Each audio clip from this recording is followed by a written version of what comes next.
Bacının kabinetleri buna jogorу жакта турат. Мен эле Эмне тоскоолдук жүргүнчүлөргө удобство түзүп алганга айтчы сен. Эмне тоскоолдук? Акчаң жокпу? Реконструкция кылышыбыз керек. Жок, ошо кылганга эмне мешайт этип атат болуп жатса, акча жок.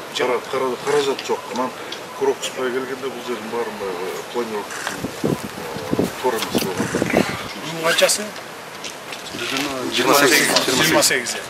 5 августка чейин полностью ушул боюнча, могул боюнча жазып алып, мага немеңди, сметаны жазып алып туруп келди. 5 августка чейин мага колума алып келесиң. Анан 1 октябрга чейин мунуңду да ушуну бүтүрөсүң. Ушул убакка чейин мына сен иштеген канча жыл болду там уже? Уже 2 жыл болду. 2 жылдан бери эмнеге кылып жүрөсүң ушуну? Сунуш киргизбей. Ушинтип эле шарт түзүп бер. Ар бир жетекчи өзүңөрдүн иштеп аткан жериңерге шарт түзүшүңөр керек. Шарт түзүп беришиңер керек. 2 жылдан бери уже давно киргизишиң керек болду сен. 2 ай, 3 ай иштегенден кийин эле удобство жокпу, кирип айтышың керек болчу. Докладной жазышың керек болчу. Мынакей мондай неудобство болуп атат. Ушул жерге бир аз тыйын бөлүп берсеңер удобство кылалы. Мамлекетти багып аткандын бир точкасы ушу да. Бир точкасы ушу. Ооба дейсиң, анан 2 жылдан бери отурасың мына. Биягым жарабайт, биягым пропускной способность дал келбейт немеге деп.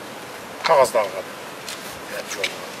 5 августка чейин алып кетет. 1 октябрга чейин мен таап берем, актан чечип берем. 1 октябрга чейин ушуну кошо чогуп бүтүрөсүң. Удобствону бүтүрөсүң, ондан экинчиси.